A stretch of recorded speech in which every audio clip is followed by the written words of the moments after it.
Sikieni habari na matendo ya Bwana Yesu, kando ya bahari na njia kuu ya Yeriko.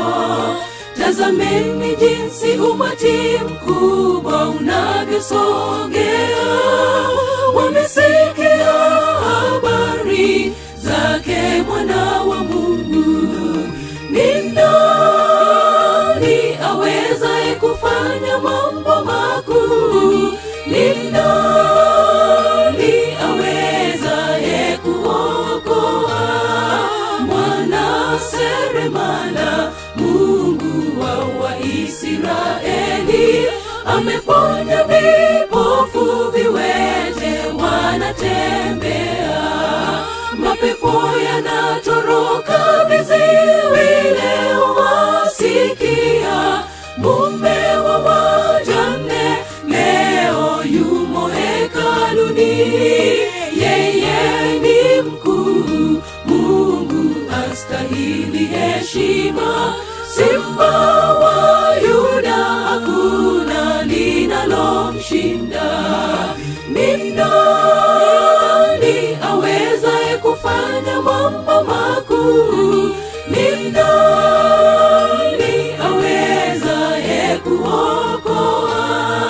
Mwana seremala, Mungu wa Waisraeli, ameponya vipofu, viwete wanatembea, mapepo yanatoroka, viziwi leo wasikia.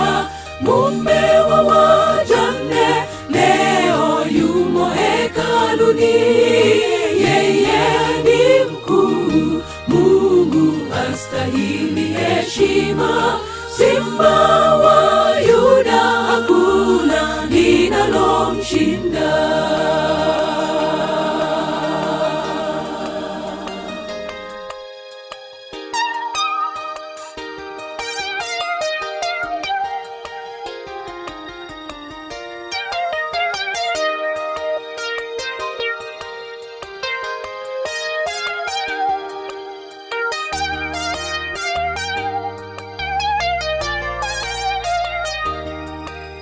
Angalieni jinsi matendo yake yalivyo, amefufua Lazaro, neno lake laponya.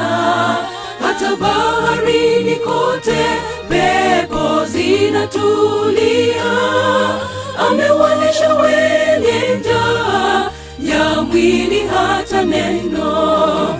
Ni nani awezaye kufanya mambo makuu?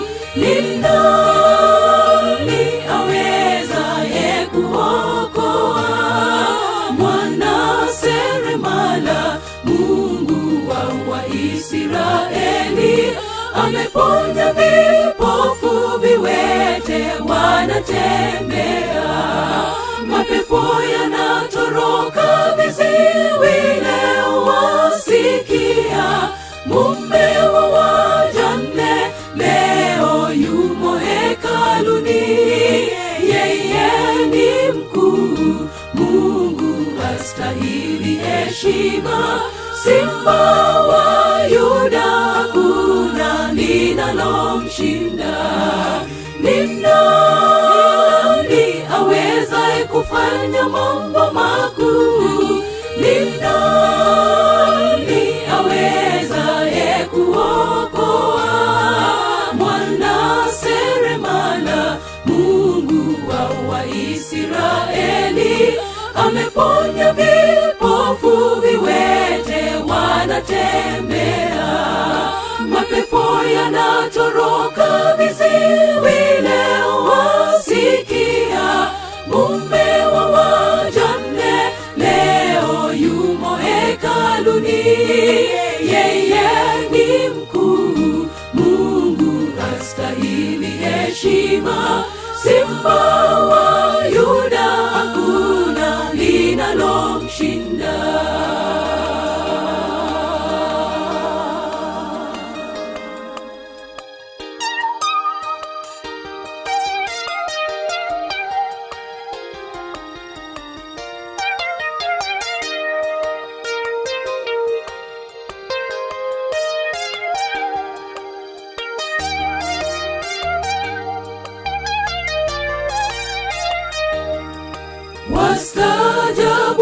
jinsi mambo yake yalivyo.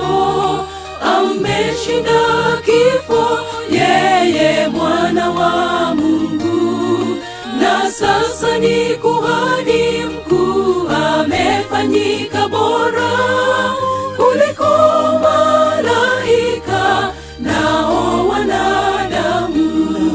Ni nani awezaye kufanya mambo makuu? Ni nani awezaye kuokoa?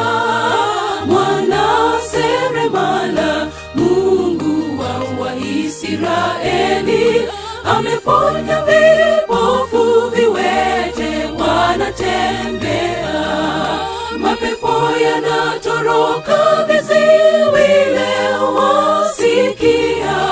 Mume wa wajane leo yumo hekaluni, yeye ni mkuu, Mungu astahili heshima.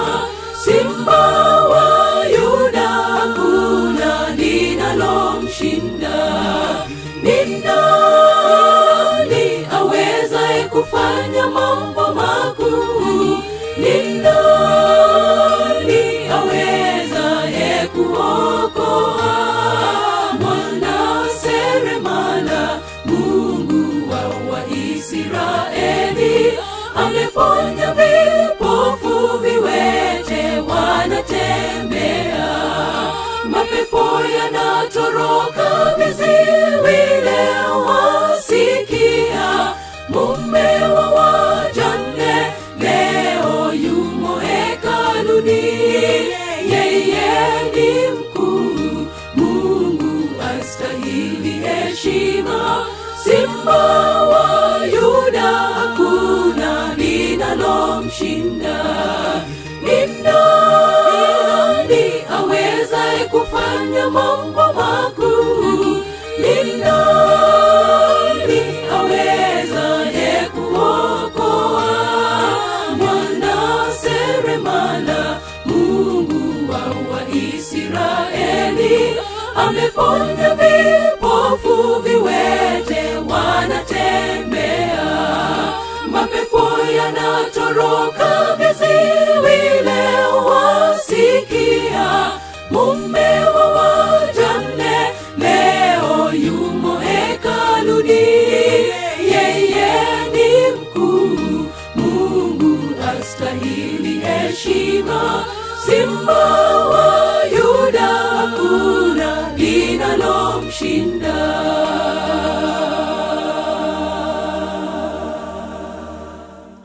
Somo letu linasema subira ya watakatifu. Subira ya nani? Watakatifu. Na neno linasema hapa ndipo penye subira ya watakatifu, hao wazishikao amri za Mungu na imani ya Yesu. Je, uko tayari kwenda na ujumbe wa malaika watatu? Unatakiwa kuwa na hili tunda la Roho Mtakatifu linalosema subira. Haleluya! Nataka tuwe watu wa subira. Yesu alikuwa mtu wa subira. Hata leo Yesu anatuvumilia. Kiongozi wetu mkuu Yesu alikuwa na subira kwa ajili ya dhambi zetu. Hata leo Yesu anatuvumilia. Maana akiangalia tabia zetu, zina harufu mbaya, zinanuka, zinatioka, sawa sawa, Yesu anatuvumilia. Na huyu Yesu nampenda, maana ni mvumilivu. Anaendelea kunyosha mikono yake kama, njoo mwanangu, pamoja na uchafu wako nitakutakasa. Ni Yesu mwana wa Mungu aliye hai.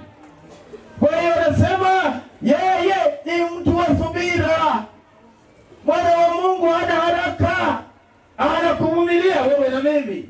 Tutubu dhambi zetu, tumjie, turudi nyumbani. Haleluya! Alafu sivyo tu, tukawalete wengine, maana ametupa mkate tuwagawie na wengine. Haleluya! Anasema subira au muda mrefu wa mateso na uvumilivu ambalo ni tunda la Roho, linapatikana katika kitabu cha Galatia 5:22. Tangu wakati Mungu wetu mara nyingi, tangu wakati huo Mungu wetu mara nyingi amekuwa akituvumilia mno, huku tukimpa maumivu makali. Wewe na mimi lazima tufuate nyayo zake. Haleluya! Tuwe wavumilivu, maana serikali ya nyayo ni serikali ya Mungu, sio ya Moi. Sawa sawa, Moi naye amekopi, anasema serikali ya nyayo, nyayo za Mungu mahali Mungu anakanyaga na sisi tukanyage. Haleluya! Alikuwa mvumilivu, mwenye subira, amekuwa muda mrefu akituvumilia. Evans, Mungu ni mvumilivu. Haleluya, amen. Nakupenda maana unampenda Yesu. Ni mvumilivu Mungu wetu. Ni mara nyingi tunamtendea makosa, lakini Mungu wetu ni mvumilivu, ni mstahimilivu.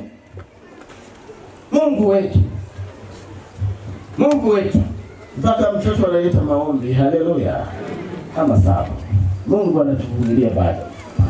Sasa nataka niwaambie wavumilivu hao wanaovumilia hao, baada ya kuwatuma kwenye vita, maana ujumbe wa malaika watatu ni vita, na hiyo vita si ya kwetu sisi, tunatumwa kama maboya tu. Unajua maboya? Hicho Kiswahili kiko hapa, yale ambayo yanapita yanawekwa baharini, au mashua tupu yale. Kuna yale ambayo yanawekwa ili mashua zisizame, tunaita maboya. Kwa hiyo sisi ni maboya. Mungu ndiye anayetenda kazi ndani yetu, na ndio maana yeye ni mvumilivu, na sisi tunapaswa kuwa wavumilivu. Yeye ni mtakatifu, na sisi tunapaswa kuwa watakatifu.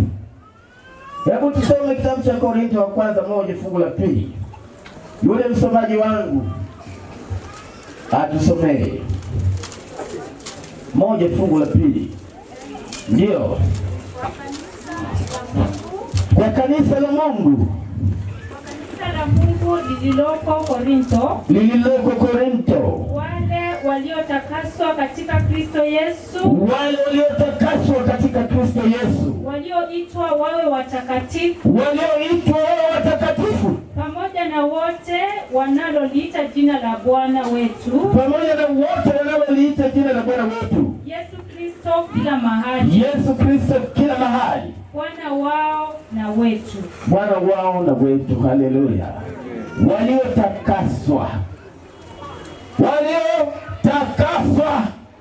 ambao dhambi imekoma katika maisha yao, hao wametakaswa. Na Paulo anatuandikia kama Wakorintho, kama watu wa Kisii leo, ya kwamba tumetakaswa. Haleluya, tumetakaswa.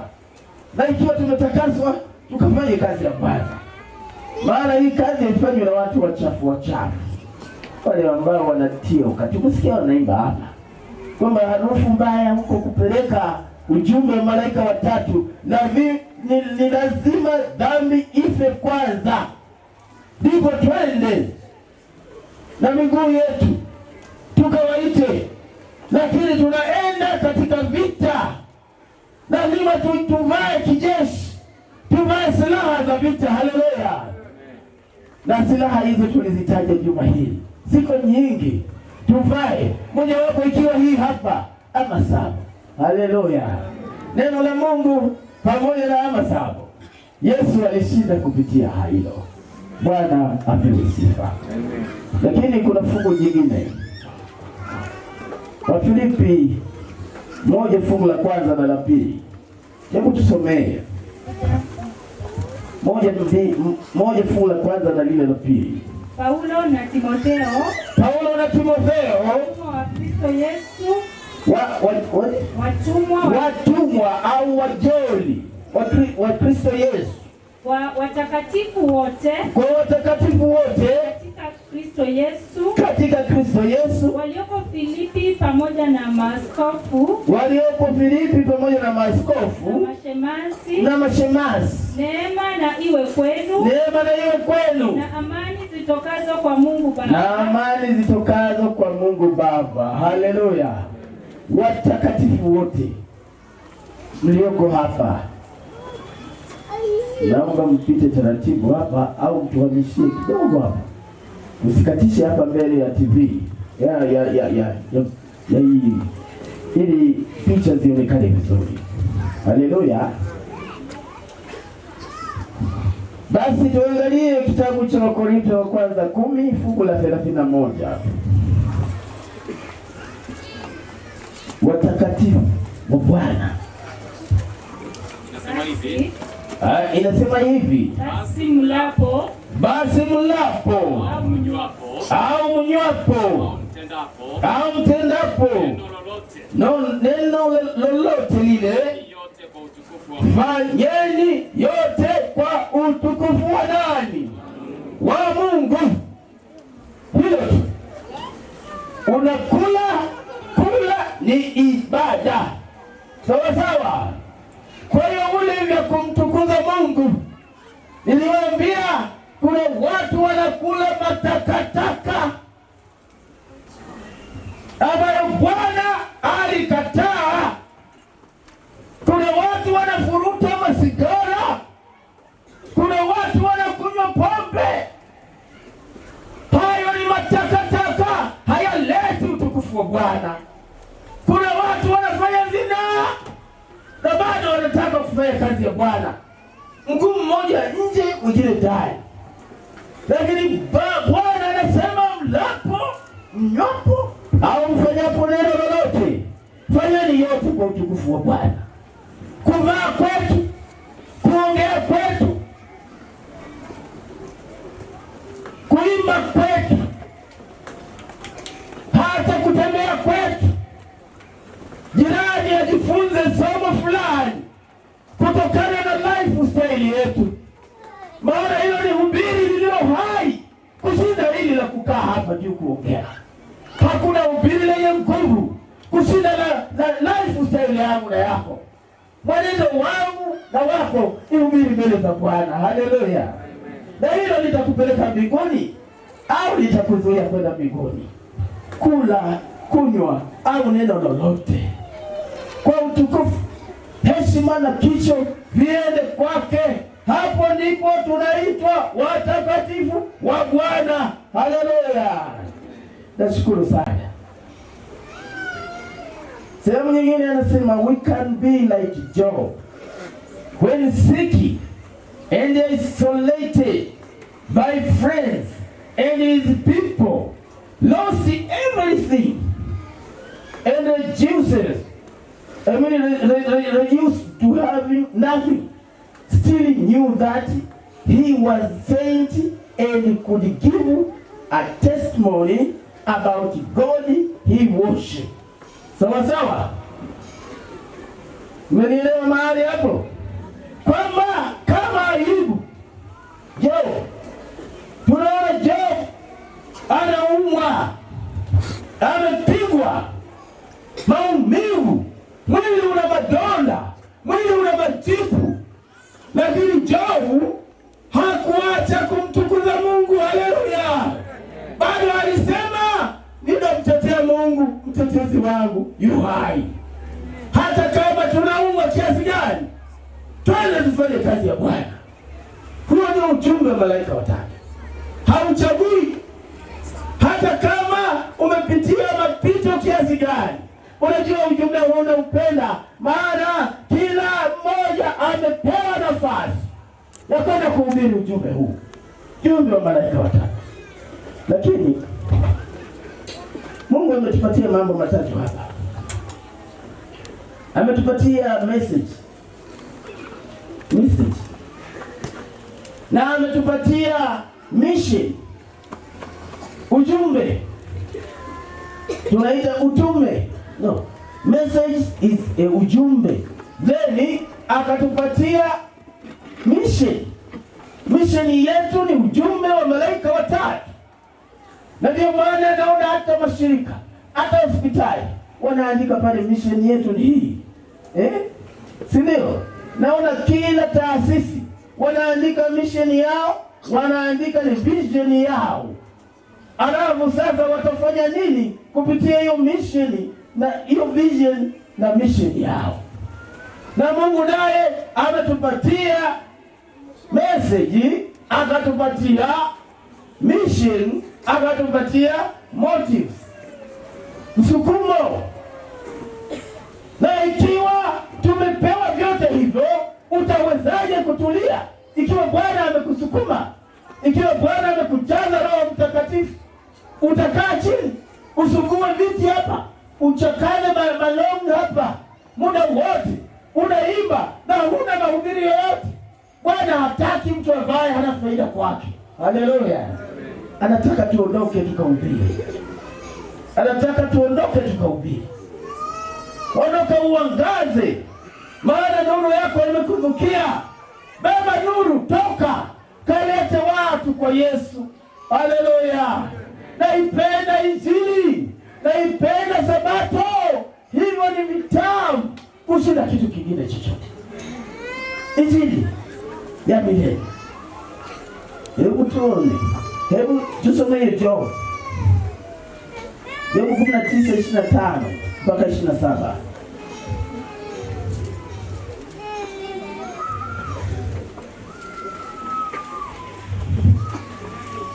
Mpaka 27. Lakini mimi najua ya kuwa mtetezi wangu yu hai. Mtetezi wangu yu hai. Haleluya. Job anasema anajua ya kuwa mtetezi wake yu hai. Ndio. Na ya kuwa hatimaye atasimama juu ya nchi. Na ya kuwa hatimaye atasimama juu ya nchi. Na baada ya ngozi yangu kuharibika. Na baada ya ngozi yake kuharibika vile. Hivi lakini pasipokuwa na mwili wangu. Pasipokuwa na mwili wake. Nitamwona Mungu. Atamwona Mungu. Haleluya. Wangapi wanataka kumwona Mungu? Kama Job. Tukaze nyuso zetu juu. Kama tunaweza kumwona Mungu kweli. Kwa imani tunamuona. Kwa imani tunaweza kumwona Mungu. Tunaweza kumwona Yesu kwa imani. Ni kukaza nyuso zetu juu tu. Haleluya. Tukaze nyuso zetu juu. Endelea. Nami nitamwona mimi nafsi yangu. Anasema nami nitamwona nafsi yangu. Na macho yangu yatamtazama. Na macho yangu yatamtazama. Haleluya. Kaza macho yako, mtazame Yesu. Usitazame anasa za dunia hii. Usitazame uchafu wa dunia hii. Kaza macho, mtazame Yesu. Ndio. Wala si mwingine. Mtima wangu unazimia ndani. Mtima wangu unazimia. Haleluya. Mtima ni nini? Moyo wangu unazimia. Moyo wangu unazimia. Wangapi wanazimia hapo? Yaani ukimuona Bwana tu unazimia tu. Kwa sababu ya upendo wako kwake. Unazimia. Ndivyo ilivyokuwa kwa Job. Watu wa Mungu tumezungukwa na mambo mengi. Lakini kama watakatifu wake, tunapaswa tuwe na subira wakati Mungu akitupigania. Wagalatia 4 fungu la 4.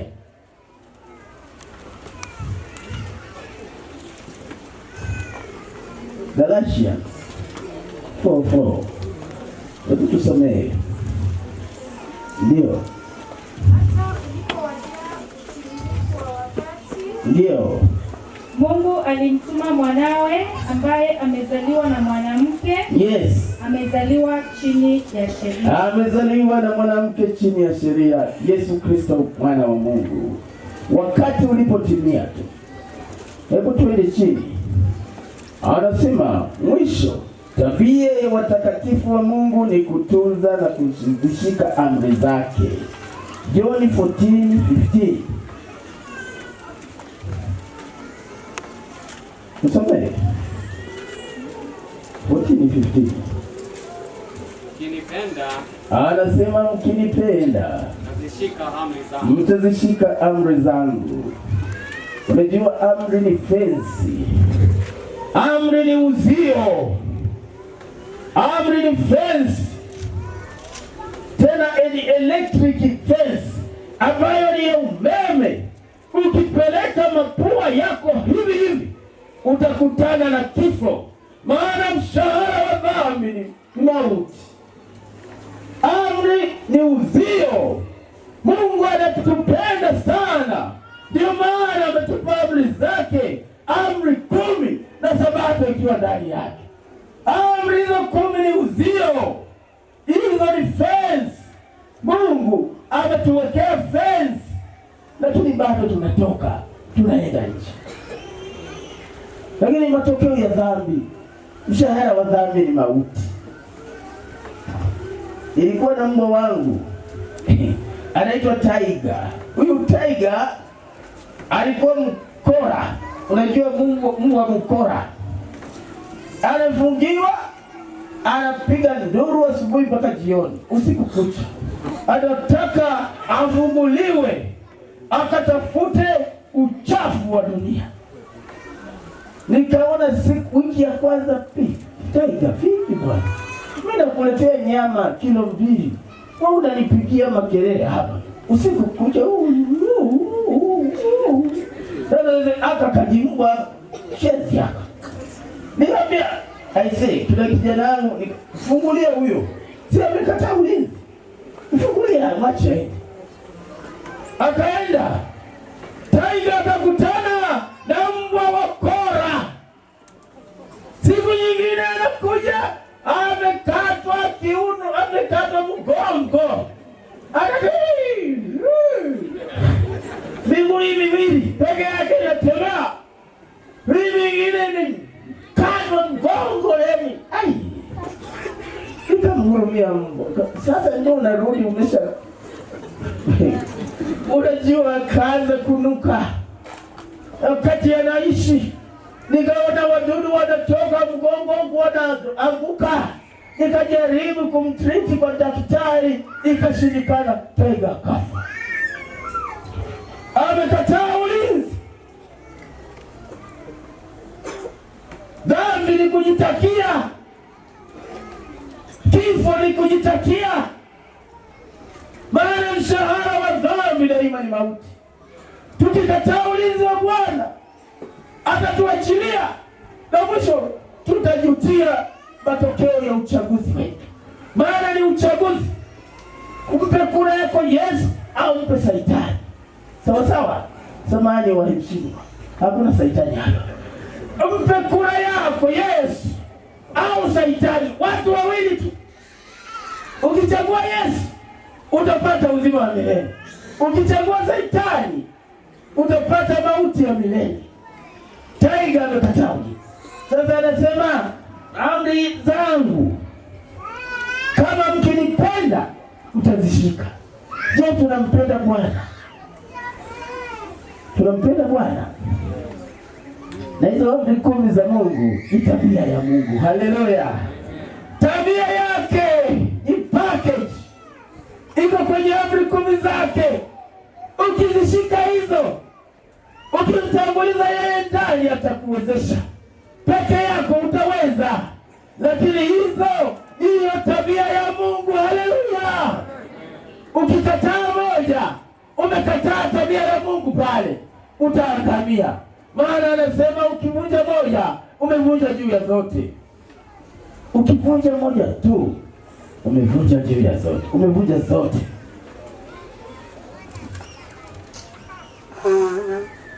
Tumetumwa. Sasa niwaambie, tumetumwa kwenda kuhubiri Injili. Mwaka mmoja sitausahau katika maisha yangu,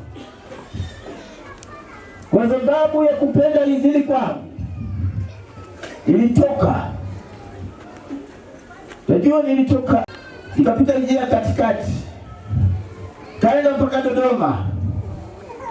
Nikatoka Dodoma naenda Tabora, kwa sababu Tabora nimeitwa kwa kazi ya Bwana. Nimetoka, muda umeshaenda sana, lakini nikasema kwa sababu napenda Injili nitakwenda. Haleluya! Wangapi wanapenda Injili hapa? Nyinyi mnapenda ugali zaidi. Haleluya! Lakini ugali na Injili, ukila ugali ukishiba, nenda kachape Injili. Nenda kachape Injili.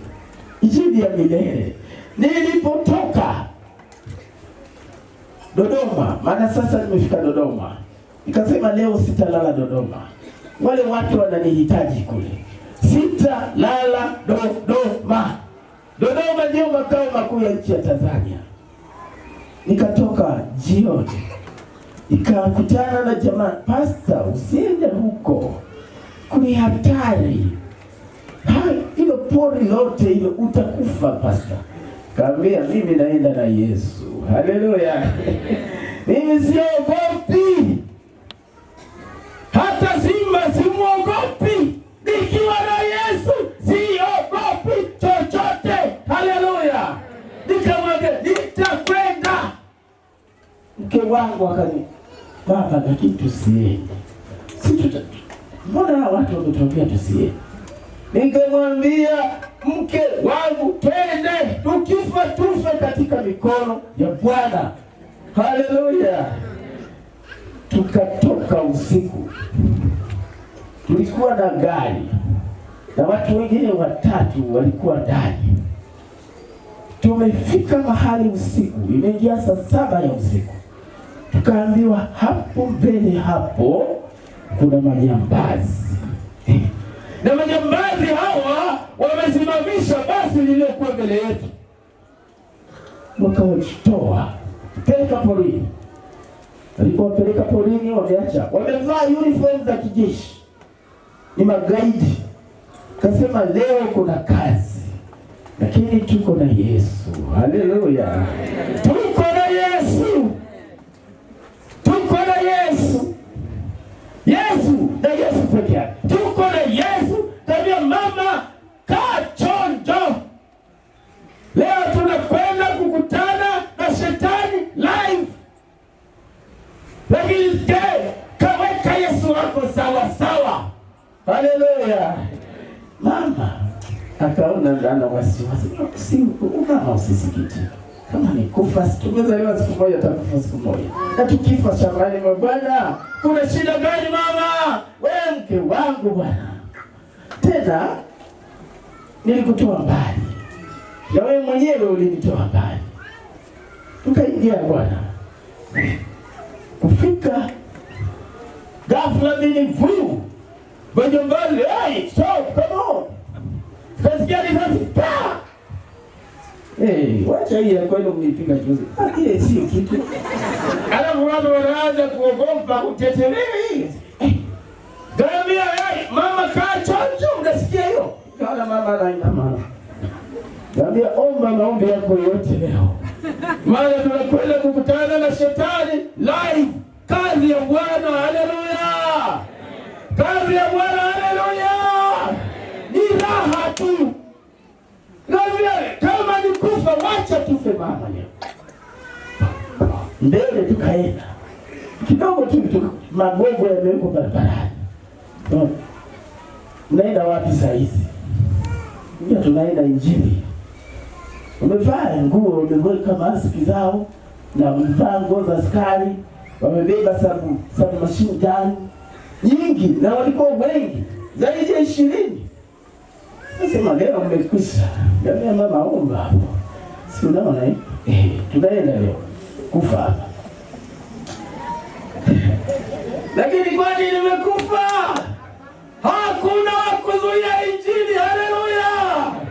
Ujumbe wa malaika 3 ni raha. Nikamwambia mama, sasa tukasema peleka ni gari leo pale. Tukaonyeshwa. Tumefika pale, tukaona maiti 9 wameshapigwa risasi. Wanaambiwa vua nguo zote. Ni mwanamke vua zote. Ni mwanamume vua zote. Alafu wanakubaka, wanakufanyia tendo lile la ngono kinyume na maumbile. Wale wake wamebakwa. Kuna wengine wako na mama kweli shetani mpamba moto usiku. Tutapona. Na mimi sasa na ujiulize, tutapona. Lakini tuna Yesu, tujipe moyo. Basi tukafika pale. Nikaona watu wanaamrishwa kuvua nguo. Simu wamenyang'anywa kila kitu, pesa nini. Hapo wanaambiwa nguo. Wanabakwa kwanza, kuna kazi yao ni kufanya huo uchafu. Wakimaliza unafungwa kwenye mti, unapigwa risasi. Maiti 9 ziko pale. Nasema leo tumekwisha. Lakini bila kama hatuna Yesu tumekwisha. Kama Yesu yuko hatujali lolote. Haleluya. Unajua Mungu ni wa ajabu. Nikamwita Mungu. Kaweka mikono yangu hapa kwenye sura. Mungu, si unaniona mimi ni mjoli wako. Naenda kufanya kazi yako. Sasa utataka kazi yako ifanyike au nilale? Yote pamoja sawa. Katika jina la Yesu. Amen. Sasa wakatoka kule kuja kunifuata kwenye gari. Ambia mimi naenda kwa kazi ya Bwana, niache. Joel leo. Sema unatuambia nini? Unajibu jeuri pastor, eh? Nikamwambia ndio niko na Yesu. Ile jibu jeuri. Kama mnaniua, ua. Sikifua hivi, piga risasi. Akasema huyu jamaa kweli yako na Yesu. Nikashuka kwa gari, nikawaambia kama Bwana aishivyo, mimi ni mtumishi wa Bwana, atakayejaribu hapa amekwisha. Wakaona mama ananiambia, nani amekupa ujasiri wote huo? Nikamwambia hapa muna atakayekusa. Nikamwambia mama, nimemwona Yesu akija kutuokoa. Kwa hiyo hakuna mtu kufa hapa leo. Haleluya. Mwisho. Na mama wengine hapo karibu wamejikojolea kwa gari. Tulikuwa tunawapa lift. Watu 3. Wakasema tumepanda gari gani? Msiogope. Hii gari inafunikwa na damu ya Yesu. Haleluya. Unajua baada ya hapo wakaniambia tupatie pesa. Kaambia pesa gani? Pesa hii ni ya kazi ya Bwana. Mimi ni mpako na mafuta wa Bwana. Msinibabaishe, nitawararua. Wakasema katoto akajamaa hapa. Kana kuweza kurarua sisi maaskari na bunduki zetu. Kaambia huyo ninayemfanyia kazi ni kamanda mkuu mbinguni na duniani. Hii si lolote, kwanza tuachieni. Sema haya pastor, nenda. Haleluya. Tukakimbia. Wao mpaka kituo cha polisi. Ambia nendeni pale. Utakuta maiti ziko pale. Watu wa Mungu wanasumbuliwa. Porini kuko. Saa 7 hiyo ya usiku. Nataka niwaambie, popote na Yesu mimi naweza kwenda. Popote na Yesu nitakwenda. Maana najua niko salama. Niko salama. Nikiwa na Yesu niko salama. Haleluya. Niko salama. Na ndio napenda ule muhimu unasema popote na Yesu naweza kwenda. Hata naweza lala. Popote na Yesu. Number 1 and 3. Yesu nina furaha. Tena kwa pamoja. Popote na Yesu nina furaha. Alituma kwa Yesu ndio raha. Asingekuwapo hapa nifai. Akiwapa Yesu mimi sitishwi. Popote sina mashaka. Popote na Yesu naweza kwenda. Akiwapo Yesu si peke yangu. Na nijapotupa angani wangu. Ajaponiongoza kuongoza njia mbaya. Niwapo na Yesu nashukuria, popote sina mashaka, popote na Yesu naweza kwenda. Akiwapo Yesu naweza lala, naweza pumzika hata kiyama, kisha nitakwenda kwake milele. Akiwapo Yesu furaha tele, popote sina mashaka, popote na Yesu naweza kwenda. Haleluya! Popote na Yesu nitakwenda. Hata hapo Kisii niko na marafiki zangu, kina Pastor Ogora, mke wake ni marafiki sana, na wengine nimepata hapa kina Evans, vijana marafiki zangu. Haleluya! Hao tutaenda, maana wamelihakikishia ya kwamba wako tayari kwenda kutangaza ujumbe wa malaika watatu. Haleluya! Na maombi hao wameweka hapo. Tumeomba yani wiki hii tumeomba, na kweli Bwana atajibu maombi yetu. Nataka niutoe wito kwamba ukiwa na Yesu uko salama, na kuna watu ambao bado hawajaingia kwa zizi la Bwana. Mbwa mwitu watawararua huko nje, sio salama. Ingia, mzee wa kambi waingia na jamaa yako yote. Haleluya!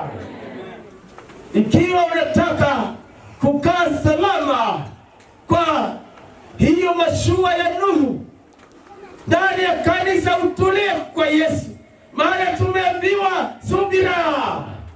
Wamebarikiwa hao, heri iko kwao wenye subira, waliokaa kwa utulivu, waliokaa kwa nyumba ya Bwana. Haleluya! Naomba kama unahitaji kubatizwa, ukae salama katika nyumba ya Mungu, pita mbele tufanye.